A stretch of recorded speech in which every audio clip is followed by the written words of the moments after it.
Hey Nathan, you know what we're going to be talking about today? Something that I think a lot of you guys are going to agree with us about this time. Yeah, we're going to be talking about the top 10 most annoying new car trends. And actually, there's a lot more than 10 here. This is just the beginning. And of course, we want you guys to send in your thoughts on this as well. Yeah, thank you guys for joining us for another episode of TFL Talk. Today I've got Nathan, my man, next to me. Howdy, guys. And we are going to have some fun. But before we get to that, I want to do a special shout out to our Patreon. Yes. Patreon.com/TFL Car people. Thank you for supporting this podcast. And of course, if you are looking for all of your new or used car and truck needs, head on over to TFL-studios.com, where we got all of our news, podcasts, and of course, videos all in one place just for you. So let's get started. I've got this list. I did a lot of thinking, Nathan. I just flew to Los Angeles. Do you know that? It's funny, you said you did a lot of thinking and you flew to Los Angeles. Those things don't work together. In one day, I flew out there in the morning. I got up at 5. I can't tell you, it's embargoed, unfortunately, but it has to do with a new off-roader that's coming very soon. Flew out there, drove up the Pacific Coast Highway, shot the off-roader, drove back in traffic. 405 is back to its usual self. Oh, yeah, it is. Didn't you go up to like the Calamigos area? I did, yeah. Yeah, that's where I got married. Oh, not really? No kidding. Yeah, up there, it's beautiful. It is. I mean, now it's crazy expensive. Back in the day, it wasn't that expensive. You know what else was crazy? It was like 89 degrees up in the hills. Yeah. And then we drove back down, and it was like 77. It was literally like 12 degrees cooler along the ocean than it was literally 5 miles away. Exactly. When I lived in San Fernando Valley and even in Hollywood, I would go to the ocean as often as possible, strictly just to relax and smell the breeze and, more importantly, feel the cooler temperatures. All right, so I've got this list on my phone. I wrote it down, when I was flying. So let's get started. Number 10 on our list, I think it's number 15, but anyway, let's just go down the list, is fake exhaust. They have gotten out of control, and I'm specifically talking about not the car behind you, but the new Audi SQ5. When you brought that over here, and you brought me over, and this is an SQ5, mind you, so this is the performance version of the vehicle, not the base model. Roman brings me over. This is a beautiful green one, and he points at the exhaust, and I'm looking and going, well, what's the problem? And he goes, no, go look. And when I looked at the exhaust, my jaw hit the ground. It's fake. There's 2 plastic circles that are chromed, and nothing else. The actual exhaust is behind it. Yeah, it's like they doubled down on the design language there. So it used to be right that like a lot of cars would have the exhaust underneath the bumper, but then they would have like a stylized exhaust. And before then, what happened was they would have a stylized exhaust, and then you'd see like 2 exhausts popping out of it. So it went from like stylized exhaust, which wasn't real, right? It was just plastic with 2 like kind of just metal exhaust tips. Yeah. They got rid of the cool chrome ones. Then they went and just did the blacked out stylized exhaust with the exhaust coming out the bottom. And then the latest thing is they actually put fake plastic exhaust tips in that stylized exhaust, which is, I consider that like penis reduction surgery. Like it's something nobody has ever in the entirety of cardom asked for. Okay, if you go there, then I can go somewhere too. Okay, where? It's like masturbation without the payoff. I'm sorry, I know this is a family show, but guys, you got to agree with me on this. That is something that has... this is a sports vehive, all right? We're not talking about a base model once again. This is the SQ5. This is their performance version of their mid-size crossover. And a majority of internal combustion performance vehicles have exhaust jutting out the rear, blaring loud music that is, the engine. That's what I like to hear. That's what I like to see. When something's fake... And I can't wrap my head around what makes that good. Just get rid of the fake exhaust and put a plastic piece there and be done with it. Yeah, I agree. Obviously, maybe that's a reaction. It kind of did go too far. Like I say, I was in LA yesterday, and I got to tell you, there is every other car, especially like around Long Beach by the airport there, right, is a Dodge Challenger with a straight piped exhaust. Yeah, even V6 ones as well. It's pretty awesome. Yeah, and my wife used to live in downtown LA for a while on Olive Street, and you could not go to bed without hearing like vroom, vroom, right? And so it did get a lot of control, but at least it was cool, right? Maybe not 2 a.m. downtown LA cool, but nevertheless a badass badass-sounding Jaguar, where they actually had that, that raspy kind of burble, with a little bit of rattle to it as well. Yeah. Oh, it was awesome. Or the previous generation Corvette. Any Corvette at this point. Roman, I don't understand why, and it's mostly German, by the way, because it's not just Audi. Volkswagen's doing it too. We have an Atlas in our parking lot right now, and it's a good-looking vehicle, I think. But if you look at the back of it, it has 2 fake exhaust tips.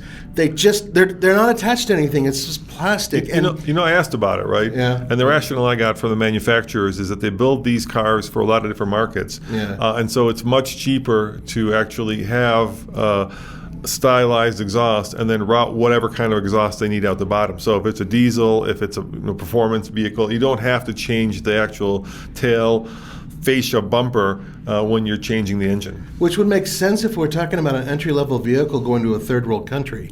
But it doesn't make sense for a luxury crossover performance vehicle. I just don't buy that. I can't buy that. Now, I do with Volkswagen. I could see that, okay, maybe they're saving a couple bucks by doing it this way. But honestly, it doesn't look right. And that's the other thing. It's a tease. It's fake. So, yes, I do not like fake exhaust. It doesn't make any sense to me. And we're talking completely fake.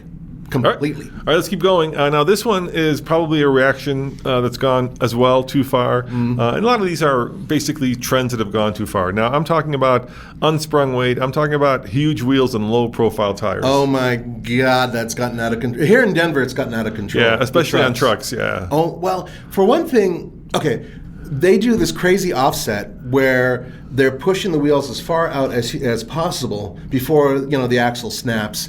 There are so many things that are wrong with that. Now I know and you guys decapitate pedestrians. Well, that too.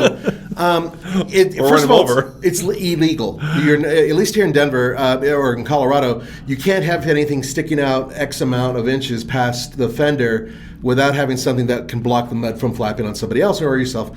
And these guys are just like, whatever. And they're sticking out like 6 inches, 8 inches on each side. But that's not the only problem, Roman. There's another problem. These wheels are really, really, really heavy. Yeah, unsprung weight. Yeah. So what you're doing is you're adding all this extra weight to your axle that was built to take, let's say, 250 pounds worth of weight for rolling mass, and you've doubled or even tripled it in some of these cases. And yeah, you know what? If you actually tried to go off-road with some of these things, first of all, you'll snap. But acceleration, deceleration, everything that you do with a truck is completely messed up. Remember we tried towing with one of those bro trucks? Yeah, we did it. We did it, bro, and it wasn't even that bad compared to some of the stuff I've seen. It was not happy towing. No, and it wasn't happy accelerating either. Yeah, it just ruins your performance and ruins your ride. And speaking of ruining your ride, let's not just go to the bro truck side of things. Let's talk about like performance cars where you've got like a half an inch of sidewall now. Oh my God, it's you're rolling on like 22s and with absolutely no sidewall whatsoever. With no sidewall, and every ant that you run over, you will feel. Yeah. Now, automakers are now building cars that have much more supple suspensions that can handle larger wheels because that's what the people want. What people, I think, are looking for is what you see when you go to SEMA or when you go to an auto show and you see a concept. Almost all the concepts have giant wheels, right? But see, that's the whole point of making a concept. You usually tame it down a little bit before you give it to the people. But no. These wheel companies are now out making these things. The one point that I'd like to get across here is that very few of these wheels will actually make your car handle better. In many cases. Or ride better, or ride safer, or anything. You're doing it for flash, we get it. You're doing it so people will look at you, very cool. But it's just like doing the stance, with, massive camber issues. All those things completely ruin the performance of your car. I gotta say, I like the stance. I think it's kind of cool. I think it's the stupidest thing I've ever seen in my life. That's a whole different conversation. Yes. Let's keep going. That is a modern trend. This one will certainly push your buttons, Nathan. Okay, go. Because I'm talking about the push-button transmission. Jeez, I knew you were going there. Oh, man, that should be number one. I really push. Honda, GM. Honda, GM, Hyundai. Yeah, exactly. There's a whole bunch of brands who are now going to push-button transmission. There's nothing more annoying than trying to do like a 3-point turn with a push-button transmission. And I know there's like guys who own push-button transmissions. They've told me and emailed me and said, look, it's really easy once you get used to it.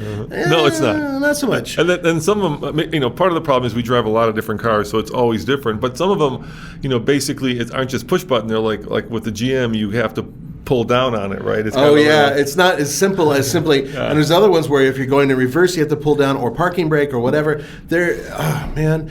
Look, I know this trend's not going to go away. No, it's not. It's going to get worse. It's going to get worse. And there are a lot of reasons that they actually do this. I was told by one automaker, Honda, that one of the reasons why they're moving to push-button transmissions with some of their vehicles is because it's digital to a certain degree. And, there's no mechanism that you're actually hitting to fire anything to make it happen. Yeah, I mean, the rationale is you clear up space, and you could put cup holders and all kinds of crap. But look, I think at one point in history, this has been tried, right? This is something that's been around for a long time. Oh my God, Plymouth Valiant from like the 60s Exactly. had it. Yeah, and there was a reason it never caught on because people hated it. People hated it, yeah.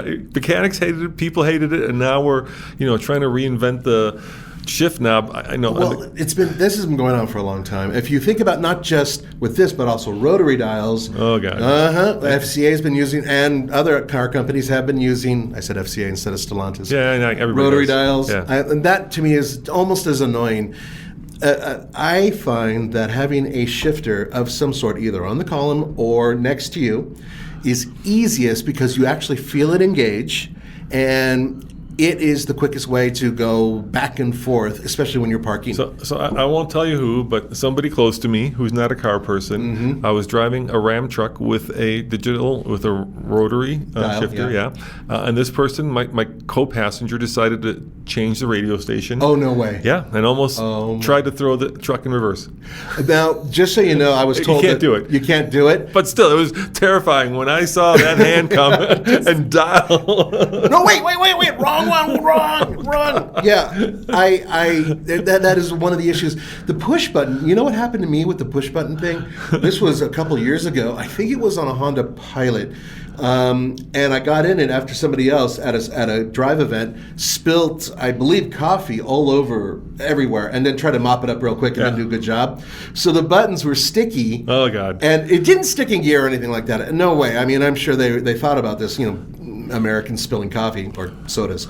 But every time I pushed down, my finger was sticking to it, and so I'd pull up, and finally. A piece of flake plastic came off of my finger after going back and forth a few times. That's a bit of an issue. So we've kind of gone up the other way too now. As you know, if you watch Star Trek, Chekhov, right, the actor, not the old one, the new one, right? He was. Oh yeah, the what's his name? Yeah, there was a horrible accident where he was in a Jeep with one of these newfangled transmissions. Yeah, that was. And basically, he thought he had put it in park, but he hadn't, and then the car basically ran over him. They did a massive recall with that, and right. that was a specific transmission. And the solution to that is, if you open your door, the car automatically puts itself into park. Now, you know what happens when that happens. Recently, we had a car that did this, right? Yeah. And it was I forget the car, but it had beautiful wheels. I didn't want to curb him, so I was backing up next to the curb. I opened the door as I was backing up to see that I was going to curb it, and the car just slammed me into park. I mean, just like, and that was actually more, in a way, terrifying than because I wasn't expecting it, right? The car just goes, you're doing like 2-3 miles an hour and boom, right into park. That happened to me in Moab going off-road in a Stellantis vehicle, I should say. Yeah. When I opened the door, because I had a ground clearance issue and I wanted to make sure I wasn't high-centered, and I was powering over this one part, and I opened my door, and it put me in park, and it freaked me out because I thought I broke something. Yeah, because it's not, you don't want to put a car in park when you're moving. No, you really don't, especially when you're going up and over an obstacle. And I really wish that there was a disconnect when you put it into its off-road mode. But that's a whole different thing. Actually, we could do a whole podcast on that type of stuff. You could. Yeah, we really could. Let's keep going. Yeah, this one is especially infuriating, and it began with Tesla, and it's gotten, Elon Musk recently said that all human input is error. And when you think about that, it basically means we're getting down the road to like Woody Allen Bean pod cars, right, where we're not driving. We just... reference to Roman and his ancient age. Yeah, Woody Allen was a former actor who hasn't really done much, and he's talking about a movie called Sleeper. Yeah. And so watch that, and then you'll understand where he's going. Anyway, in that vein, Tesla has gotten rid of almost all their controls, and so what I'm talking about is minimalist infotainment with no buttons. And I was watching Motor Trend's review of the new Rivian, and it's got the same kind of steering wheel controls, right? And the buttons do different things. And I really hate multiple function buttons because you don't know like what function you're in, right? So like especially on the steering wheel. Especially on the steering wheel. So am I going to change my rearview mirror? Am I going to tune up the volume? Am I going to move the steering wheel? Right. These are things that you have to think about and be aware of, and normally are very intuitive when you're driving, so that you don't have to think about them while you're paying attention to not crashing or killing somebody. And when you make it so unintuitive, it becomes very dangerous, I would say. Yeah, you're suddenly making the driver even more accident prone by doing that, and also making them think about what they're doing. And I have personal experience both on a plus and a negative. FCA, Stellantis, actually has a plus on this. Their steering wheels throughout their entire fleet are all the same. So you have volume control behind one side, and you have radio, station control on the other. And that's it. Yeah. That's all they do. And I like that because that's it. Yet other automakers have, a dozen buttons or more on their steering wheel. And in many cases, something as simple as changing the radio station can make your cruise control go crazy. Oh, a lot of stuff like that. The flip side of that coin. Yes, exactly. So imagine having even more functions in an array. Now, granted, we're apes and we can't remember. Big fingers. That you have to switch 5 times in order to, make it do one thing and swing a cat over your head to make it do something else.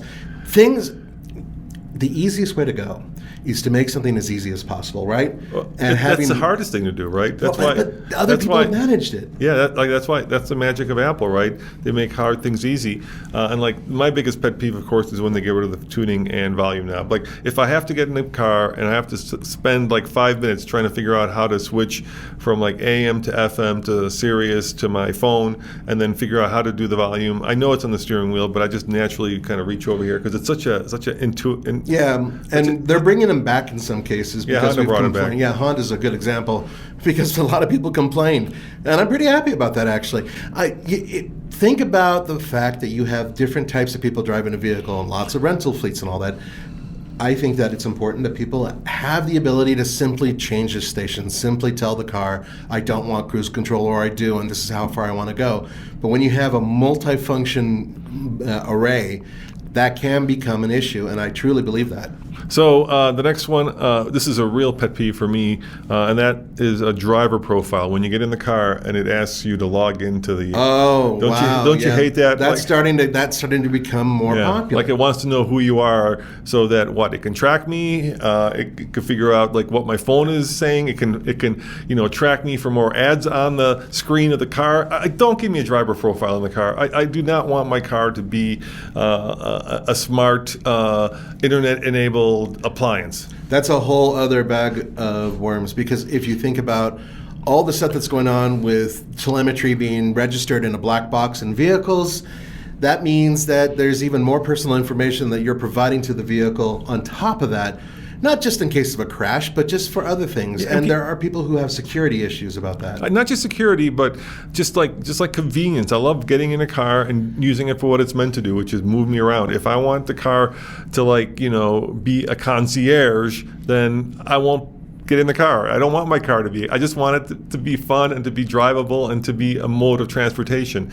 Right, and you'll say, well, if there's a driver profile, it'll change your seat and it'll change your, I don't need that. I'm not going to say that. I could do that myself. Well, for years, we're talking 30 years plus, they've had buttons where you push a button on the side and it goes to one of 3, 4, even 5 saved profiles where the seat will go exactly where you want it to go, and so will the steering wheel. It works perfectly well. Easy. They work.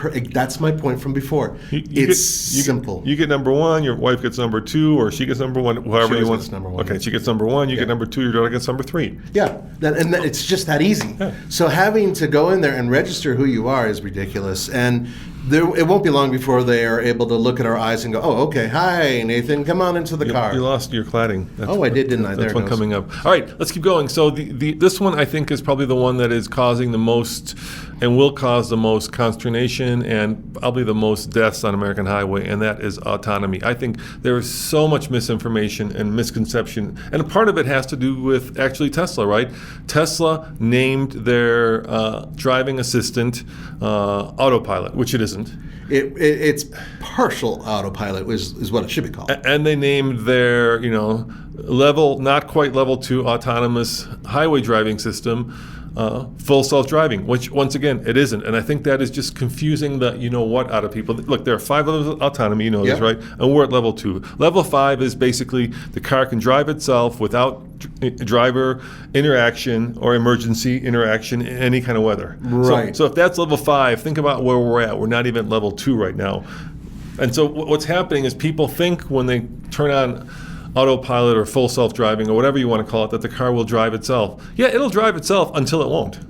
Yeah, and then when that happens, you better be aware of what's going on in your surroundings. There was a guy years ago who had a Mercedes-Benz, and he tied a soda can to the steering wheel, put it in cruise control, and he went into the back seat and was reading the paper. People do that with Teslas all the time, Yeah, and big surprise, people who do that and mock that, they get in accidents, and sometimes they die. But worst of all, those idiots also hurt other people by trying this stuff. And it's not just, we drive, like I said, we drive a lot of cars. We've owned a bunch of Teslas. Look, full self-driving and autopilot work really well on the highway. In fact, I think they almost work too well, right? They will lull you into a sense of security that isn't there. I'll give you an example. Driving, and this happened to us a bunch, driving from here to Denver in a Tesla, you can put it on full self-driving or autopilot, and it'll follow the car in front of you at the given distance. It'll maintain the speed limit that you have set for it, and it will stay within the line perfectly. Then what happens is if it's sunny and you get to this one area where there's a bridge and then there is a shadow that the bridge casts, right? So the road dips, there's a shadow, all of a sudden you will go into full-on emergency braking. It happened every time I was in autopilot, right? All of a sudden the car thinks that shadow is another car in front of you, and you are into emergency braking. And once there was a Subaru that was probably way too close to my butt and almost slammed into the back of the Tesla. Yeah. I'm just saying. And he thought you were brake checking him or something. Yeah, he thought I was, which I wasn't, right? Yeah. But, it works until it stops. One of the biggest issues. Now, first of all, there's a lot of other companies, not just Tesla, that are doing these types of things. Everybody's doing it. General Motors has got, and it's a really good system, and I've tried it. And on the highways, you can, even towing a vehicle now, you can just put it into Super Cruise and kind of relax. But there are a lot of things that can happen while you're driving that the system isn't quite accounting for. That's including things that can happen inside the cabin of the vehicle as well.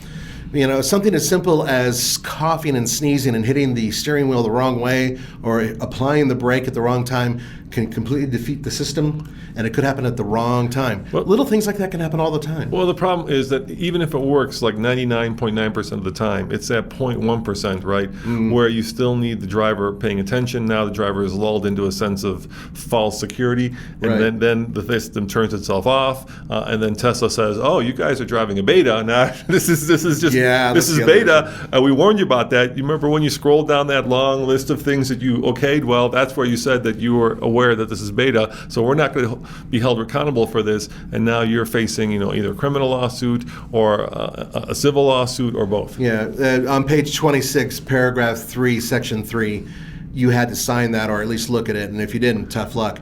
Yeah, that happens a lot. And remember, we're not just singling out Tesla.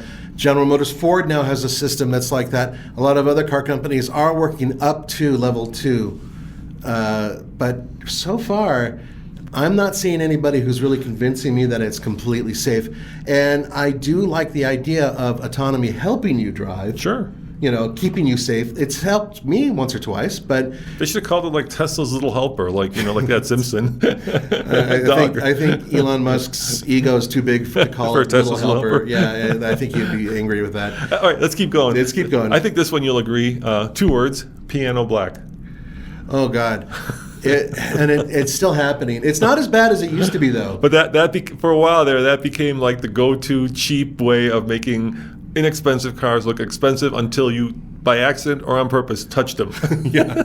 So piano black interior accents. Oh God, those show fingerprints like crazy, and dust and dirt and dander and anything else.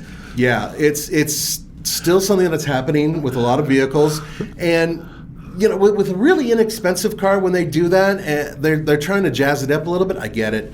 But nowadays, you're still seeing this type of interior addition with very expensive vehicles.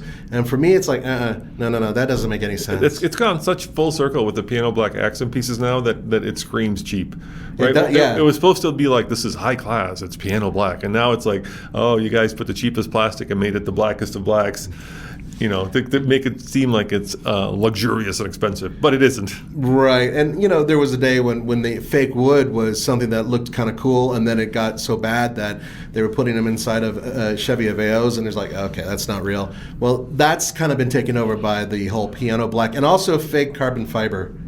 Oh God, that's your favorite. I know that is your. It's my kryptonite. That is a rock that you will. Even real carbon fiber in a majority of the vehicles they throw it inside of. It's like, really. I mean, at one point when carbon fiber was exotic, right, and cool, and it was only on Formula One cars, but now it's gotten to the point where carbon fiber, they figured out how to manufacture it. I don't think it's it's still expensive, but it's not as exotic as it used to be. They sell stickers, yeah, I know, that look like carbon fiber that kids are shoving on their hoods and like, oh, dude, look at that, I'm lighter than you. No, you're not. Yeah, it's ridiculous, and I really hate both of them, the piano black and the carbon fiber. Just give us some good-looking plastics that match the interior. I'd be happy. All right, the next two are also pioneered by Tesla. Tesla's doing a lot of this. One is actually really good, but it's not so well executed by other car manufacturers, and one is really bad. You want the good one or the bad one first? Give me the bad one first. Sunroofs without sunshades. Yeah, I don't like that. Yeah, but it's catching on. I wish they wouldn't do that. And apparently, when Tesla first built their car, the inside story goes that they wanted to put a sunshade on it, and Mr. Musk said, no sunshade. No sunshade for you. And now we all cook in the summer. Yeah, it's just, I want my clients to boil as they worship me. I suppose there's a reason behind that. I don't know. It's very open and airy, I guess. Yeah, but I mean, having a retractable, it adds heat. Having a retractable sunshade of some sort, I think, is a benefit. And so it's a huge. I think it's just silly that they don't do it. And you're exactly right. It does add heat, which means you're going to use more energy cooling the vehicle. Yeah. I don't get it. But the good one that Tesla pioneered and is doing really well in Teslas, but nobody else seems to be able to copy it, are car phone apps, right? So Tesla has this incredible phone app that basically does everything that it says it will do. You can schedule your appointments if you need service. You can use it to upgrade your car when there's a new software update. Yeah, over their update software. You can use it to get points, like bonus points, so you can earn Tesla bucks or whatever the hell that is. Yeah. You can find out where your car is located, right? You can actually go into your car and turn on the heater or turn off the heater, turn on charging, schedule charging, and it's just really easily. And it all works. And then every other car manufacturer, in my personal opinion, has copied that, has done like it's like a copy of a copy. It's very frustrating, and it's like, hey, we've got this great app, and you can honk your horn remotely. I'm like, yeah, do I really want to honk my horn remotely? Well, if you lost your car in a parking lot, I suppose that would be something that makes sense. But it just isn't. It's like I say, like a copy of a copy. Like they haven't worked out the software to the extent where it's intuitive and easy to use, and it's stuff you want to do versus like stuff that you can do, but who would ever do? I'd say the past 3 years, it's really hit hard with a lot of manufacturers. Yeah. And one of the things a lot of them are doing is when we go to these events, they're trying to pawn that on us. They make you guys really need to talk about this. It can make turn on the headlights and turn on the heater. By the way, even though Tesla is on top of it, Nissan was really early in the game with doing that as well with their Leaf, the first generation Leaf. Early on, apps allowed you with your phone, as long as you had a higher trim level, which I don't have, to have the car stop charging at a certain time, start charging at a certain time. Also, you could turn on the heater or the air conditioner while it sat getting ready for you, so that way it was pre-cooled before you even unplugged it. That was a Nissan first, and Tesla around the same time started building their app. So just, all points being fair, I think that Nissan deserves a little bit of recognition. However, some of these other apps kind of suck. So we sold our Tesla, and I was using the Tesla app quite a bit, and I've got my Mini app right here, which is the new Mini SE, the electric Mini app. And so it's got vehicle finder, remote history, it's got charging sessions, it's got total charged. You can honk your horn, you can turn on the fan, you can unlock and lock the car. Yeah. You can check the status of it. Let's check status. Locked. Well, tells you it's locked. That's basically what it tells you. Well, it's not plugged in right now, so yeah. I think the status would be kind of cool if you were able to, if it told you exactly what's going on and when it's full, and maybe send a warning to you. And it's got the Mini Motors guide, which is, I take it, the owner's guide.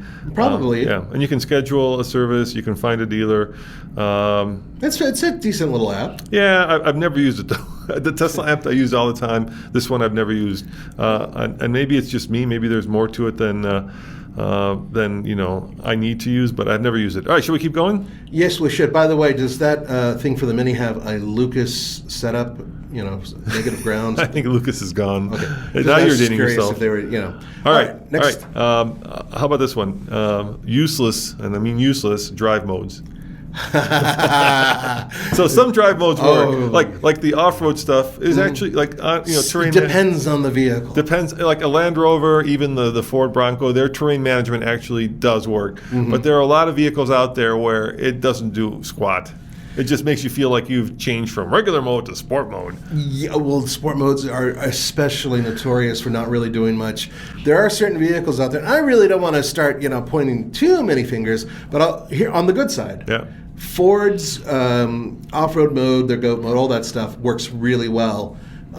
Even in reverse, by the way, which is something that was kind of cool to find out. Toyota actually has a really good one too. However, there are car companies out there, several, that give you a sport mode, and that's including in base model entry-level vehicles. So you hit sport mode, and you know what often happens? Nothing.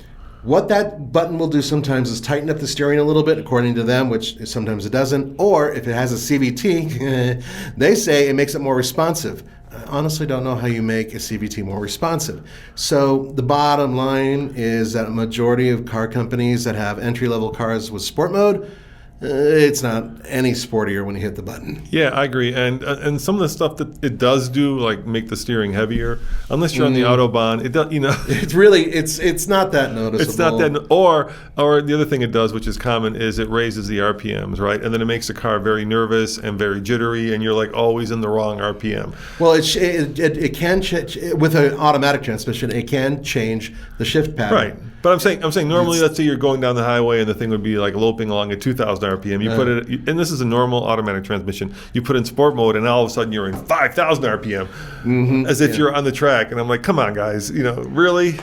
That just because now the thing is in a higher RPM doesn't make it more sporty. It just makes it use more gas and makes the car more undrivable. Yeah, it depends on the environment. I mean, there are some cars out there, even with automatic and dual clutch transmissions, where it can change the algorithm, and you can actually go through the canyon and go a lot faster, having to maintain high revs. But there are an awful lot of vehicles out there where it really doesn't do any of that. And honestly, other than maybe and also, by the way, eco modes. You know what a lot of eco modes do? They'll shut down the air conditioner or slow it down, or sometimes they'll just sap energy from the car and change the shift pattern, so when you accelerate, it takes longer to get into gear. It changes the throttle mapping, basically. Yeah. So instead of having more direct throttle, and you could do that if you wanted to go eco with your foot. You don't need You could do it with your foot as opposed to hitting a button, and there's so many cars that are, really, really bad with that. So, yeah, I agree, and that's something that's been around for a little while, and I kind of hope it goes away. And for the most part, it hasn't gotten better. No. I mean, maybe if you're in a Lamborghini and you go from like Corsa to Sport, right, where you're on track, and then it turns off like all the driver aids, then it becomes terrifying. Corsa was, that was the mode that I left when we had the Urus. You left it in Corsa? Oh, yeah. Oh. I gotta admit, when you hear that thing was just crazy, and it felt really. That one changed the entire feeling of the vehicle. However, we are talking about a $200,000 plus vehicle, whereas in a $25,000 vehicle, it doesn't quite give you, the sense of speed when you hit sport. All right, next one is behind you. It's actually more than body cladding. It's basically this whole recent trend of making cars look off-road worthy without actually making them more off-road worthy. It's a very popular thing that's happening right now. Cladding's been around for a long time. Yeah. If you really want to look at where cladding hit its peak, that was back around 2001 when was the first generation Chevrolet Avalanche, and also your favorite, the first generation Pontiac Aztek. That was cladding that was done. The first year of the Yeah, there was some guys who had a rough night before they designed those things. What was the European one? The Cactus? Remember that had? Oh yeah, was that a Citroen? I don't know. It was Peugeot. Like it was a French car for sure. Yeah, and the cladding all over it. Now the whole purpose of cladding, in terms of off-road vehicles, is so you can absorb the impact from something like a branch or something, and it won't ripple your steel. It won't bend a fender. It's there to take a hit. Now, a lot of the cladding, including on the Subaru, whatchamacallit that we have, the Crosstrek, honestly, if that got a good whack, it doesn't matter. It's still your paint's going to get hit too. Yeah, I mean, it's become like, anytime something feels like it's a poser, right? Mm-hmm. Where it's like instead of actually going to the gym and getting buff, you put on a bodysuit to look buff, right? You may look buff, but you're still not buff. Yeah, you're still a weakling. Yeah, I hate that, right? And I think we both agree. Like when Toyota puts on the fake hood scoop, right, suggesting that there might be a supercharger underneath the hood, but there isn't. It's just a styling thing to make it look cooler, I guess. I think Toyota's getting away from that, by the way. Thank God, finally. But there are a lot of other car companies that do that as well. Now, an example of that is behind me. If you look at this Subaru WRX, yes, the hood scoop is absolutely real. But these side little things over the fenders, which a lot of people are not happy with, I don't really understand the purpose of them. Now, Subaru says that there's aerodynamic little cutouts in them. Right. However, you could do that with steel as well, and other people have in the past. Or you can make it not look like that. So there's a lot of people who are like, yeah, let's add some plastic to the outside, put it in some strategic places to make it look like it can go off-road, when in reality it can't. And I think that that's really the bottom line when it comes to cladding. Yeah, I mean, like I think a really good poster child for that is the latest Mini GP, the latest generation, right? They put this massive spoiler on the back of it with arrow slits like they used to have on the Mitsubishi Evos, right? Those little like shark teeth. Oh yeah, that go across the back. Yeah, they put these massive aero aids on it, except it provides exactly zero downforce. Yeah. There's no, I mean, in fact, slows down the car. It's just there because it looks cool. Whenever I see a spoiler, a giant one on a front wheel drive car, yeah, exactly. I just constantly just tilt my head and go, well, yeah, it might not make you any faster. This car actually is quite interesting because this is an example of sort of a mix of both. It doesn't have a giant spoiler on it, which is nice. It does have a big scoop, which is functional, which is nice. It's the plastic cladding that just seems It seems like a design language thing that people loved in the Outback and the Crosstrek, and now for some reason they didn't. It's like they wanted a little bit of Crosstrek in this car, and it's just like, why not make it unique? So, I'm curious to what you guys think about cladding. I find that almost every crossover that's built right now has some cladding that is completely useless, that just doesn't really provide a function. Now, this one is not really a pet peeve. It's going to have to happen, but no USB, only USB. Oh, the USB, it's going to be around for, there's so many devices that still use USB. It's just a pain in the butt because you're like, hey, I need to charge my phone, but I'm like, oh, God, it's a USB and you don't have one. I wish they had both, and they kept both. Some do. Some do. A lot of them have both. I think that's a great solution, but Volkswagen, I think, has gone in their recent models only to USB. Yeah, I think that's a bad idea. I think they need to have both, at least in one spot. And then let's keep going. This is an interesting one. Let's see if you know what I'm going with here. Electric crossovers. What do I mean by that? So I'm talking about electric cars, but why is every electric car? Why can't they make a convertible or a sports car or The Ford Mustang Mach-E is a good example. Everything, every car coming down the pike is a crossover or a pickup. Or a pickup. Yeah, those two. Yeah. Well, because right now crossovers are the hottest selling things that aren't pickups in the United States. Yeah, but I hear the executives, hey, we're looking for white space. We want to be someplace where no one else is, and then we're going to build another electric crossover. No. Yeah. Crossovers are very simple, Roman. think about it this way, especially your age with your osteo. So when you go from your walker into a car, it's very comfortable. I'm very tall. I don't have to work very hard to get out of the seat. Now you're starting to see this. So you step into a crossover, and there's not a lot of drop or not a lot of lift to get in for the average human being.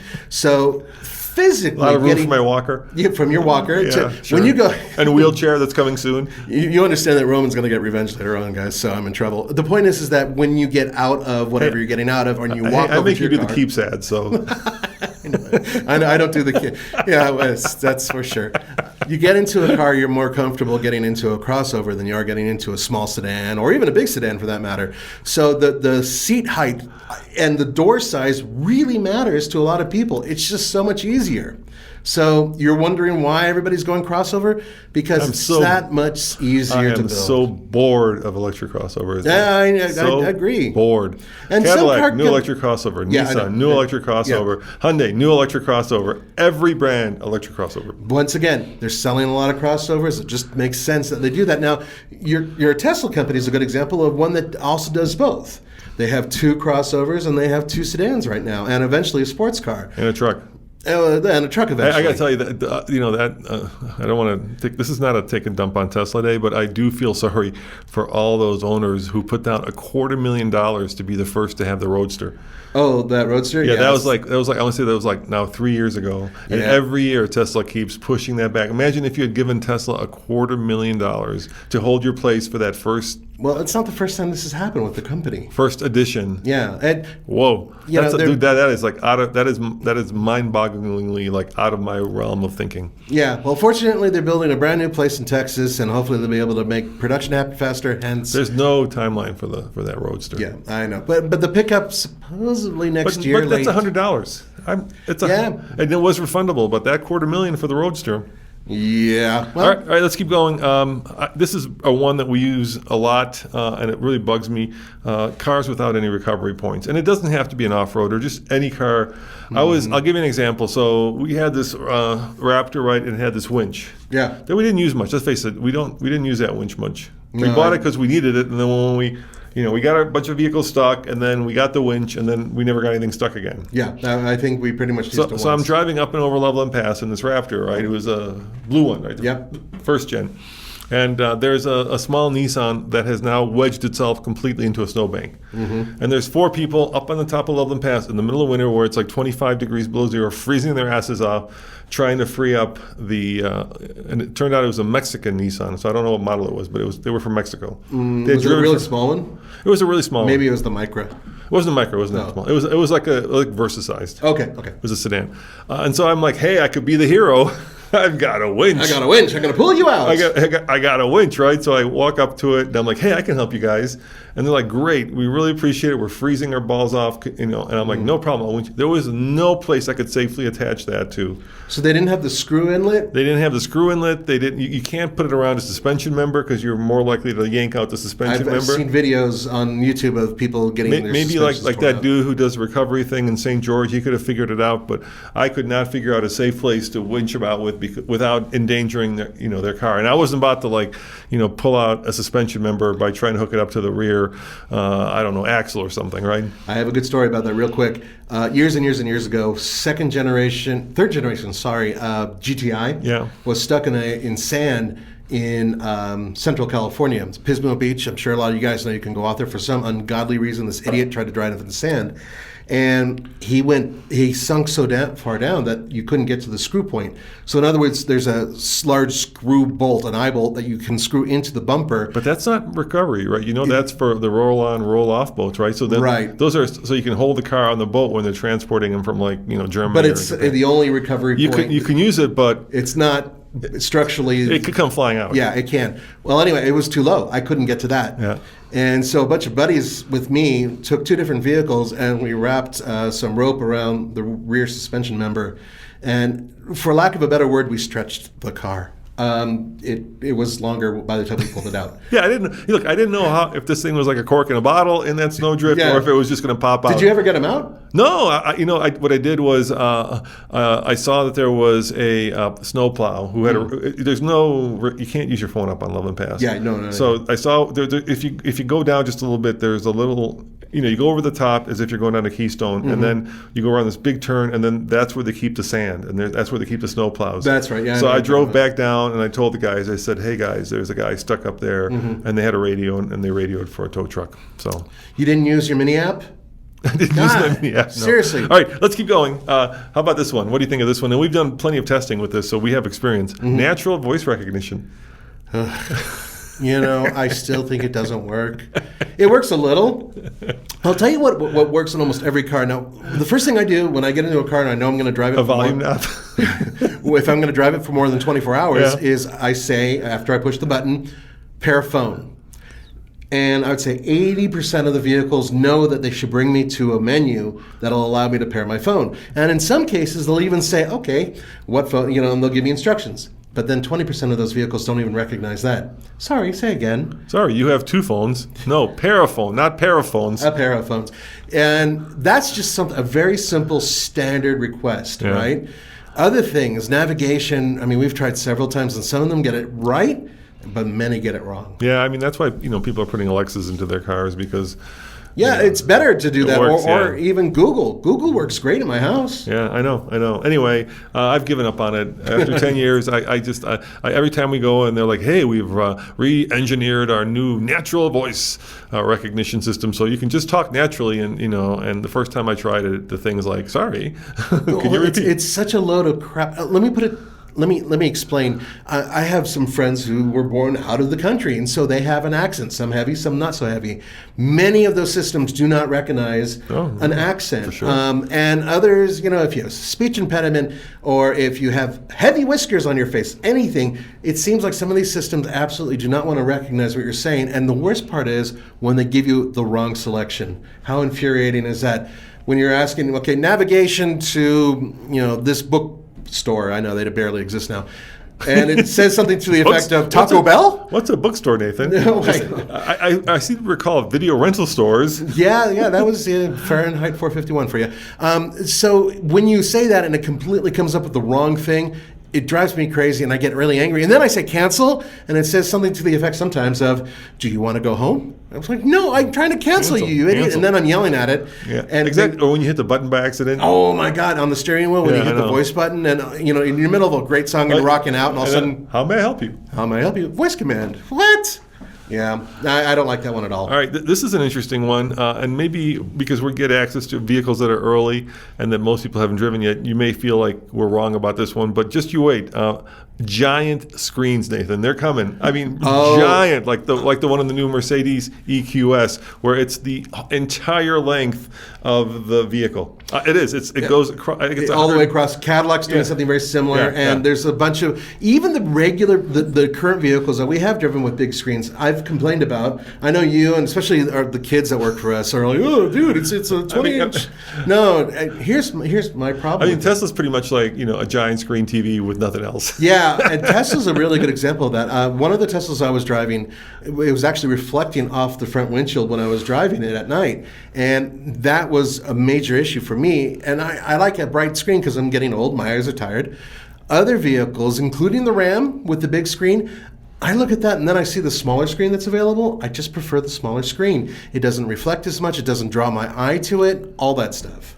All right, you'll see. You'll see. You'll see. The screens are coming. And wait and see, especially if you're one of these people who hates fingerprints. Oh my God, you're going to be hating life with these. And there's nothing they can do to completely mitigate fingerprints. Yeah. All right. How about this one? This is an interesting one. Hidden wireless phone charging.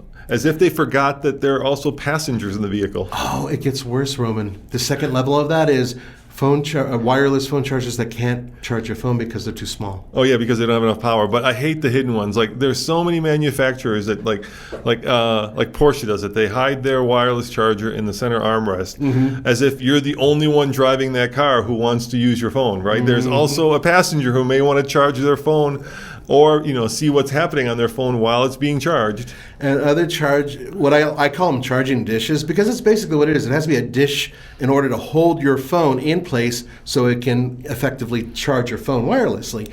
Well, some of them are too small. If you have a phone case and you put it in there and you're not touching it the right way, so much for charging your phone. Yeah. The wire always works, but guys, yeah. I mean, ideally, if this is your phone, you probably want to have the phone like this. So if you get a text or if you're doing navigation, let's say but they're all flat now. Yeah, exactly. Let's say you're using it for navigation, which is a valid use for it, and it's hidden. What's the point of that? Yeah, I agree. Yeah, it's silly. Okay, this is an interesting one, Nathan, and we're almost out of the end. I want to find out whether you think this is an important feature or not. And it's something that Porsche has had for a very long time. So has Volkswagen. What am I talking about? The DSG? Frunk. Oh, the frunk. Yeah, the frunk is becoming like the go-to status symbol of how well-engineered an electric car is. Because a lot of journalists are all up in arms, for instance, that the new Volkswagen ID4 doesn't have a frunk. Or the new Cadillac, I think it's the Lyric, right? The new electric Cadillac, no frunk. Yeah, I know where you're going with this. Is the frunk... Is it that useful and that important? Like I think about the new F-150 Lightning, right? That's got a massive frunk. Oh, it's huge. Yeah, and that'll swallow both of us. Yeah, that is built for utility. I think that what a lot of people want is that same type of utility on smaller vehicles. And there comes to a point where you have to pack the stuff somewhere. It's got to go.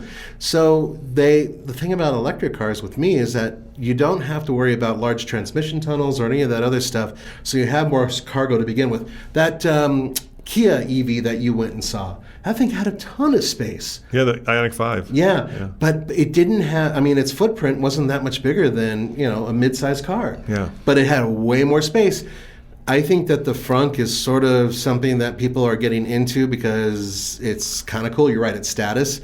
But on some vehicles, they simply cannot put it on there because they have to put their components somewhere. I think that's why. Now, these are kind of electric-specific ones because that's where a lot of the innovation's happening. The next one I was watching, so it's hilarious. Edmunds apparently rented a Tesla Model S Plaid for $4,000. Wow, okay. And then they did a review of it and absolutely hated the driving Yoke. The airplane. I haven't tried that yet. Yeah, I haven't tried it either. They were trying to do performance driving around a track, and the word is that when Motor Trend got their Plaid, Andy Probst, is that his name, the race car driver they use? Yeah. In order to set the record for an electric car around Laguna Seca, he made him take off the Yoke and put on a regular steering wheel. Yeah, I heard that rumor too. Yeah, so I'm not sure. I think actually that's not a rumor. I think that's absolutely true. I think I've had that verified by people at Motor Trend.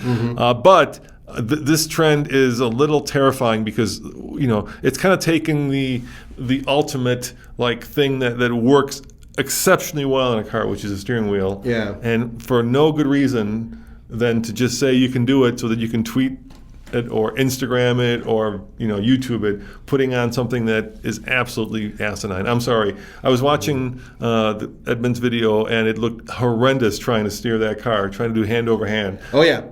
So not only that, but then also the buttons. For instance, so the Tesla Model S Plaid has the turn signal. Doesn't have a turn signal indicator. I'm not even going to talk about that. It's got buttons on the steering wheel. Right. So if the yoke is facing forward, right, the little button on the left makes sure that your turn signal's left, and the one that goes right. But when you do a turn, those two buttons become reversed. So your left button becomes your right button, and your right turn signal button becomes your left. So you have to reverse it in your head. And they don't do it automatically, and it's useless. Well, I have two words for you, and the reason why Elon Musk wanted this. Two words. What? Knight Rider. You remember in the 80s there was a show with the Pontiac Firebird where David Hasselhoff drove around. He was in a high-tech car with a red eye that went back and forth. Well, I was a kid when that came out, and back then he had a yoke. And I thought, wow, that's got to be futuristic and high-tech. And Elon Musk I think he's around my age. And he probably looked at that and says, that is what we need, folks. We need something that Michael Knight used. That's the name of the character. And I want to use it too. I almost guarantee you that he's thinking along those lines. Well, the rationale that I've heard for the yoke is that eventually, and remember, this is the man who said at the latest battery day, all human input is error. This is Mr. Musk. How many divorces did he go through?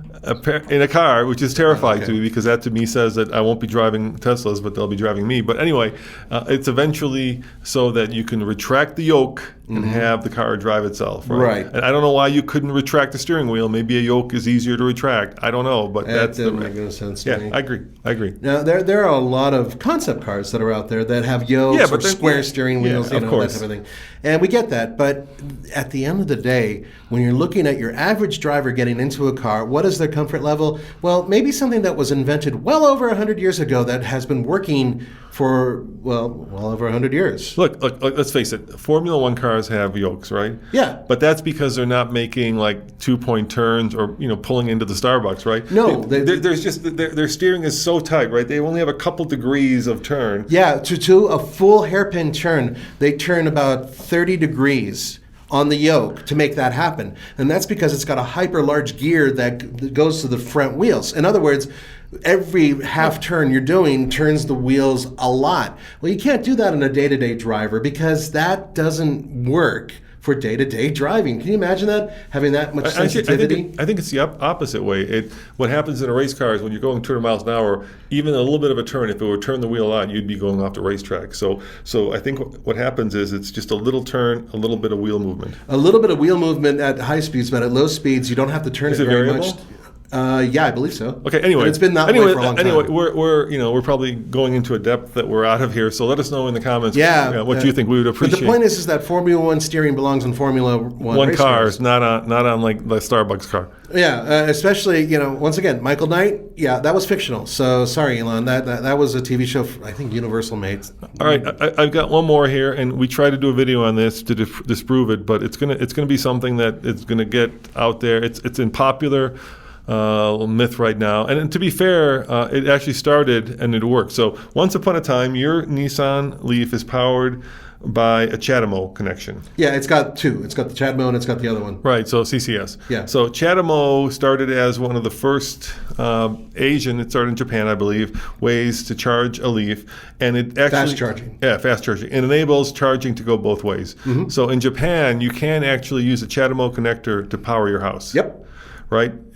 But here in America, you cannot use an electric car, truck, whatever you want to power your house. You can use it to power objects in your house, refrigerators, microwaves, lights. But there is no way to be able to tap into the house and into the electric grid at this point without having a lot of very expensive electrical work done to your house, or having like a Tesla Powerwall installed in your house, and then allowing the car, because once you tap into the house, you're tapping into the grid, and electricity, like water, runs both ways. Right.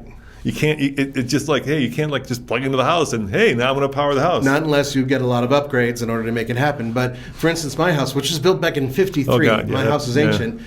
If I were to try to take my daughter's Nissan Leaf, which has a 30 kilowatt hour battery, I probably could power, let's say, the refrigerator, microwave, and a few other things.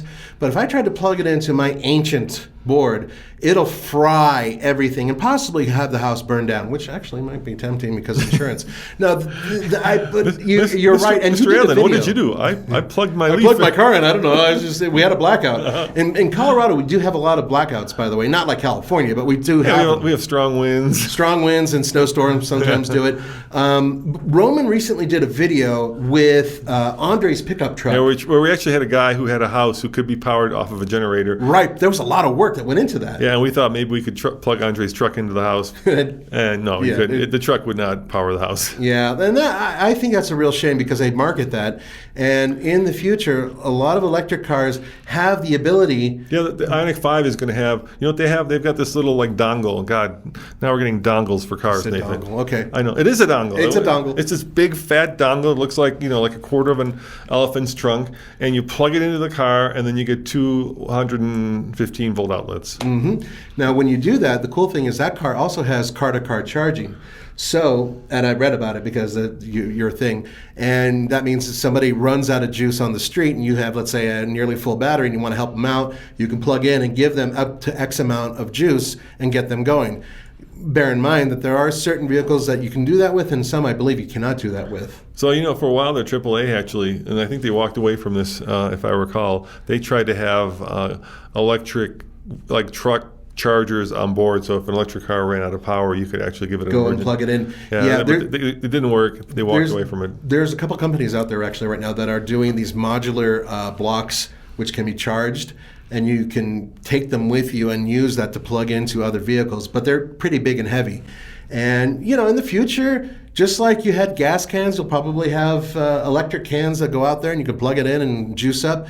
I'm not 100% sure how good that's going to be. I don't want to, berate these guys before they have a chance to make it happen, but I'm curious to see how that will actually work in the future when lots of people are driving electric vehicles. So let's wrap this up. Yes. The one that if you were to ask me, the one that drives me the most crazy, and I'm hoping to put a stop to it, kill it dead in its tracks, are the fake exhaust. And with that, of course, the other one I failed to mention are fake exhaust note.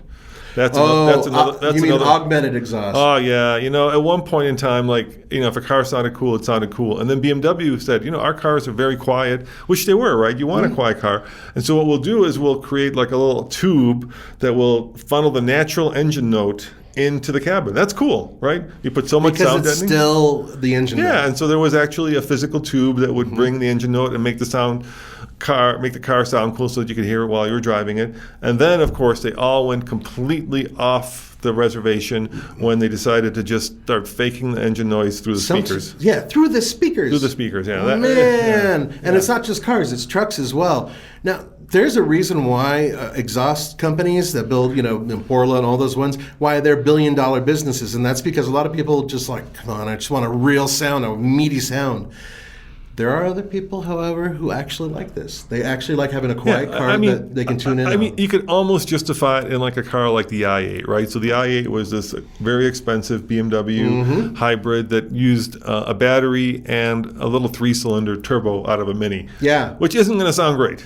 No, it didn't sound great at all from the outside, but it actually ran really good. It was quick. Yeah, but now you're buying a $120,000 car and you want to have that exhaust note, so let's fake it inside. But come on, guys, you're BMW. You're better than that. Yeah, you guys can actually come up with a real exhaust note somehow and also make the car more powerful. But that car's done. So the future really is coming down to people faking it. I think our Bronco has fake exhaust note through the I'm pretty sure you're right. I think a lot of Fords augment the exhaust note through the speakers, and you can't turn it off. There's at least give me the option. I mean, then it would be cool, right? You're gonna bury screens within screens. Why don't you have one of those screens be like, hey, you want your car to sound like a V8, a 12-cylinder, a straight 6? That would be cool. I still think that they need to have a variety on electric cars.